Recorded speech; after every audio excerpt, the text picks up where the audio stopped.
What is going on, lunatics? I wanted to come in today, make a video for you, tell you that I just voted yes on burning that ozone fund of 800 million USC. I'm going to show you price action, and then I'm going to show you the vote, and then we'll talk about a little bit about Luna Classic. So first of all, price action. This line right here is a descending sort of resistance that we've been dealing with for months and months and months and months and months. And now we're getting to a spot here. And I didn't predict this, by the way. And I, you know, guys, I've been pretty good about predicting these things, but I did not predict that we would be at this point. I thought that we would be a little bit higher a lot longer ago. So bear with me. But this is, look, we've got this support right now. We're breaking this down.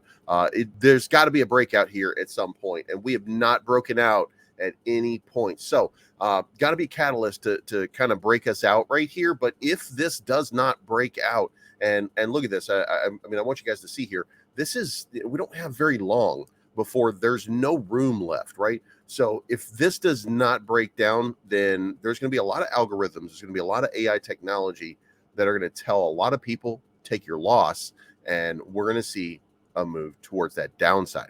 If, however, we get a little bit of impetus behind us, then it's going to break out, and the next move right here is going to be this 200 SMA coming up for a test. Now that test is dropping a 0, so this could be a parabolic sort of takeoff. Now, the question would be, like, what does it take to make something like that happen? Well, when you look at USTC, you see it's trading at 1.5 cents. I voted yes, by the way, for burning the ozone fund. This is number 11675, which you can see. We got to go back here. 11675.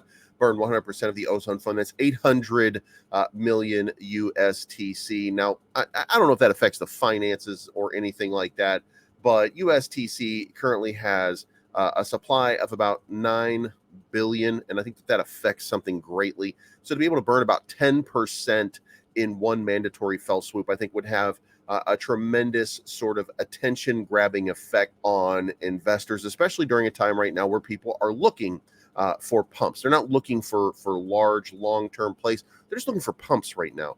We've attracted a degen sort of community here, and you can talk bad about them, or you can embrace it and try to come up with a way to enhance the value and create. Look, some of those people are going to stay. It's a pump, and then it's going to dump, right? So find some people who are going to stay in that group. So that's the idea here. So I'm going to vote yes. That'll reduce the supply here by 10% if it passes, and then boom, that's going to be a nice little run. Over on USDC, we're trading at 78.02, 453 million market cap.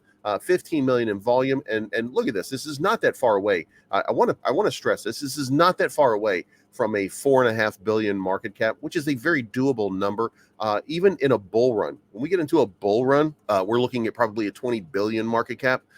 So just consider where we are, and consider that that's a 40 or 50x with no burn, right?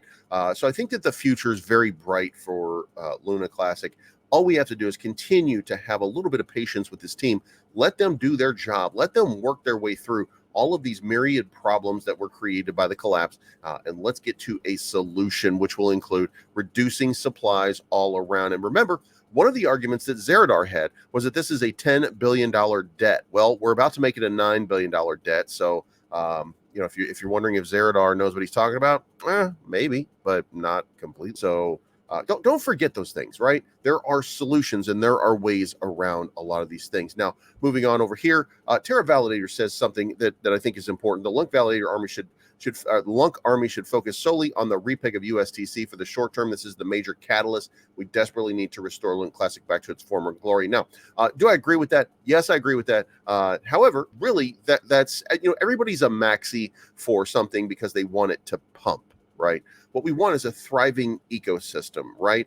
And I'm going to point out here, we've talked about this over and over and over again. I've never sold a single token. I've never moved a single token. The only thing that I've ever done is move USTC to Luna Classic and Luna Classic back to USDT in order to, or USTC in order to accumulate a little bit more on dips, et cetera, to improve my position for the time when it does run.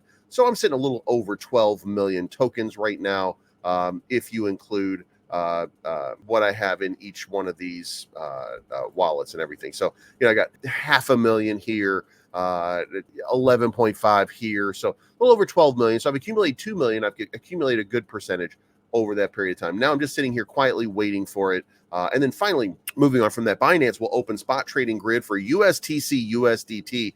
This is a big move. This is a very big move. And this could be something that sparks as a catalyst for USTC, especially if we can get this proposal going, and those people that are now trading USTC start to see a big dip in the amount of supply. This thing could go crazy for a while. So remember the signals, remember the signs. I do think that USTC is about to go wild for a little while. And let's hope that's the case, because that's good for the ecosystem to see those types of moves. So let me know what you think in the comments down below.